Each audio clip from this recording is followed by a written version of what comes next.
Classificação dos verbos, meu povo, vamos lá. Verbo regular. O verbo regular, ele é um verbo que ele segue uma estruturazinha padrão. Então, assim, por exemplo, o verbo cantar. Eu canto, eu cantei, eu cantava. Que estrutura padrão é essa?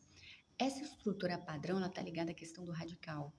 Em todos os tempos verbais, o radical, ele não se altera, né? No caso do verbo regular, no caso do verbo amar, né?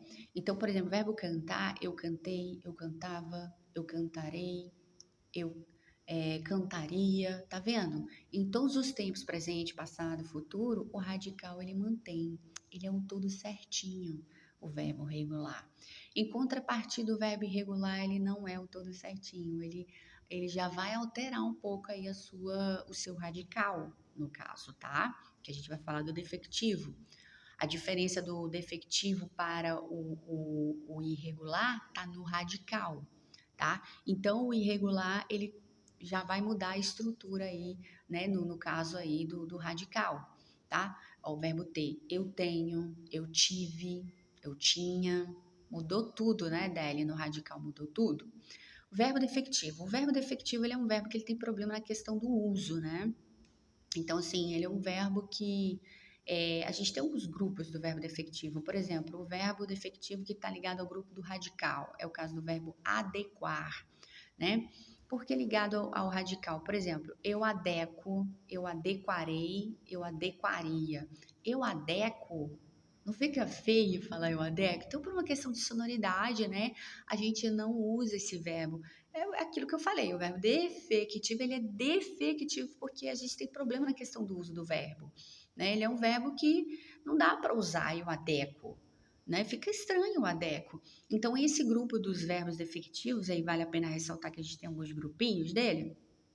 Esse grupo, ele é um grupo que está ligado mais à questão do radical. E aí tá na tela aí para você aí alguns desses verbos defectivos ligados à ideia do radical, tudo bem?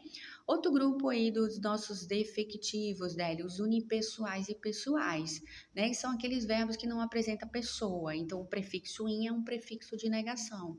Por exemplo, Délio, o verbo chover. O verbo chover, eu chovo. Você não diz eu chovo. Eu chovo, tu choves, ele chove. Opa, Délio, tem a terceira pessoa. Exatamente. São os verbos impessoais, mas não estou me referindo à pessoa nesse caso. Estou me referindo ao fenômeno da natureza. Chover, né? Chove, né?